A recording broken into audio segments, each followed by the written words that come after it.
Hello AP Calculus students, my name is Mr. Mistler and today we're going to be talking about one of the FRQs from the 2025 AP test. The question that we're going to be talking about today is number 3, and it did show up on the AB and the BC portion. So both AB and B kids, check this out. 2025 AB question number 3, and I call this a table analysis because you are basically just trying to decipher this table. Okay, so let's read it. A student starts reading a book at t equals 0 minutes and continues reading for the next 10 minutes. The rate at which a student reads is modeled by the differentiable function r, where r of t is measured in words per minute. Right there, r of t is a rate. Okay, selected values of r of t are given in the table below. We have all those values. We have 1 at 0, 2, 8, and 10. And so let's go through these questions. Approximate r prime of 1 using average rate of change over r over the interval 0 to 2. Show the work that leads to your answer, including units. Must there be a value c from 0 to 10 such that r of c is equal to 155? Use trapezoidal sums. And then you also are given this weird problem that wants you to figure out how many words has a teacher read, and they give you another rate. So these first 3 questions are very common on a table analysis FRQ using average rate of change. There's usually one here that does IVT or MVT. We'll talk about that in a little bit. And then one that is finding either some type of Riemann sums. The question D is usually what varies, and this one was a pretty unique question where they gave you another rate. But let's get started on question A. All right, so let's jump into this. Okay, so we are looking at question 3A. Okay, so it is saying approximate r prime using average rate of change over of r over the interval 0 to 2. Show the work that leads to your answer, indicate the units of measure. Okay, so it basically tells you straight up what to do. It's saying, hey, approximate r prime of 1. So let's do that. We're approximating the derivative at 1. And they're saying, hey, use average rate of change. Let's use average rate of change. And they want us from 0 to 2. Those 2 intervals. So I know that is going to go in our denominator. I'm going to choose 2 to 0. And now I need to say, hey, I need my outputs there. So I'm going to do r of 2 minus r of 0. Okay? That is just our setup, right? We're just telling the AP readers, hey, this is what they want. Then we are going to plug in. So r of 2 is 100. Then minus r of 0, which is 90. All over 2 minus 0, which is 2. Simplify that, that is 10 over 2, which is equivalent to 5. All right, don't forget, it's asking for units of measure. R of t is words per minute. I'm taking the derivative of that, so I'm adding an extra minute. So that would be words over minutes. But again, that is what r of t is. I'm looking for r prime of t, so I need to add the minutes squared. All right, quickly, let's just go over what they're expecting. You will be getting a point for any one of these 3 things that you put there, the answer. Again, you do not have to simplify for the AP test. As soon as you can put it into a calculator, it's golden. And lastly, they are giving you a point for the units. All right, and that is problem A, part A done. Let's move on to problem 2. All right, people, so this problem, next bit, we're doing B and C on the same page here, okay? So B, let's look at it. So B is saying, must there be a value C from 0, over the interval 0 to 10, such that R of C is equal to 155? Justify your answer. Okay, so right away, since it says must there be a value C, my head immediately goes to one of the existence theorems. It goes to IVT or MVT. Now, that's when we look at our what it's telling us C is doing. We're inputting C into R, and that's equal to 155. Notice we already are given R of t, so right there, that's telling me I'm not looking for the derivative, I'm just looking for output values. IVT, intermediate value theorem. Okay, so let's go about this. IVT, 2 conditions are continuous and then their range, or desired outputs in their range. So let's start this off. Let's say R of t. What do we know about R of t? R of t is a differentiable function. So I'm going to say R of t is differentiable.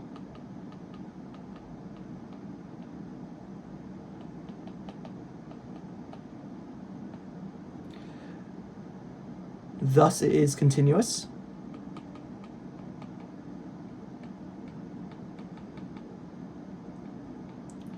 And right there, that is our first condition for IVT. And what's our other one? Hey, we know that our desired output, 155, is between our range from 0 to 10, which is output there are 90 and 162. Thus, by IVT, we can guarantee the existence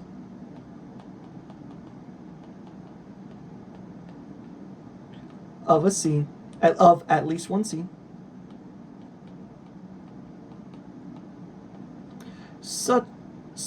where is that C? I almost forgot about this. That C is in between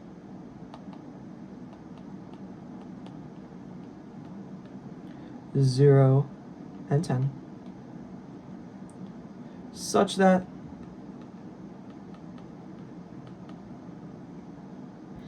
R of C is equal to 155.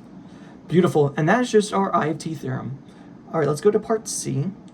Again, it tells you exactly what you should do. Use trapezoidal sum with 3 subintervals integrated by the table to approximate, I forgot, I cut that off, to approximate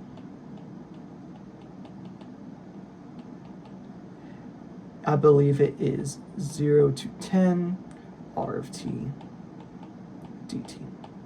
All right, so let's do that thing, okay? So let's start that off by stating what they want us to approximate.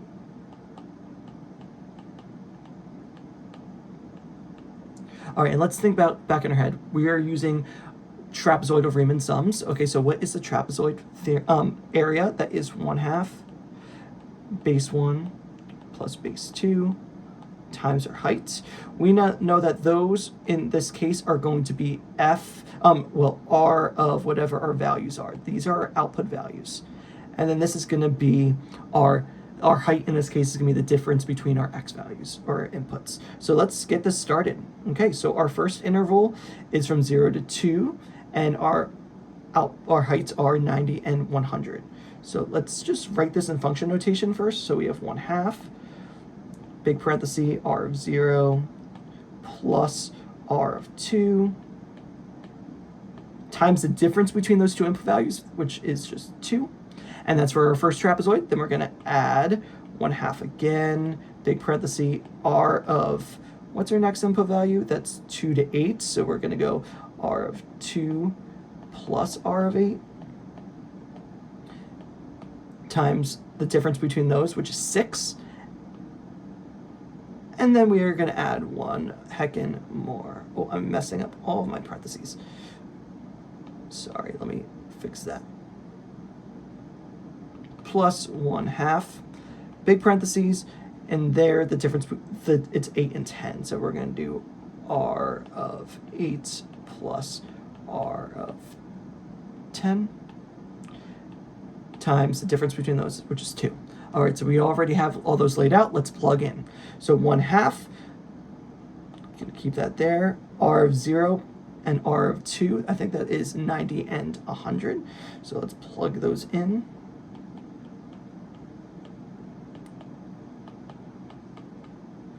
We already know R of 2 is 100. What is R of 8? Let's look at that. That is 150. And that is times 6 plus 1/2. R of 8 is 150 and 162.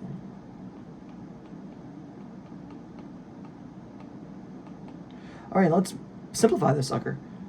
Okay, so 1/2 times 2, those cancel each other out. So then we're just left with 90 plus 100, which is 190. Plus, we have 3 on the outside because 1/2 times 6 times 250 plus those cancel out, and then we add the 150 and 162 together, so that would be, I believe, 312. We add all of those together after simplifying, that gets approximately 1252. And that is our estimation using trapezoid Riemann sums. All right, let's go over where these points are broken down, okay? So for this one, for part B, they are very critical about you are stating that it is differentiable, thus it's continuous. Differentiability, yes, implies continuity, but the AP graders are testing to see, do you know that? So that is 1 point for getting that continuous aspect, but you have to start at the differentiability. Then the next one is the rest of this chunk. The rest of IVT is also 1 point. You do not get that 4th point if you don't get the 3rd point previously. That 3rd point is super important. Okay, then this part C is worth 2 points in total. The first one comes from the setup. Okay, the first point comes from the setup. I highly recommend that you do that function notation setup. And then lastly, your other one would be coming from this bottom chunk, which is that plugging in and simplifying. Again, you do not have to go past that plugging in aspect, right, on the AP test, okay? But if you would, you should have gotten 1252. Let's do this thing. So we're going to do part D now. So a teacher also starts reading at time equals 0 minutes and continues reading for the next 10 minutes.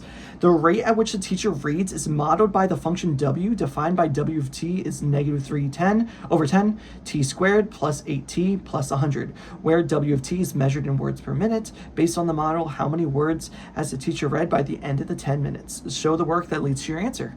Okay, so let's ask what it's asking us. It's saying, hey, how many words the teacher read by the end of the 10 minutes? So that's just saying, hey, take our rates, integrate that sucker, and just go from 0 to 10.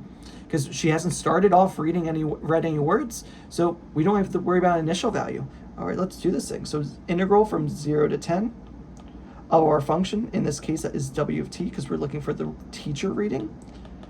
And let's just plug that in to make sure that we have that.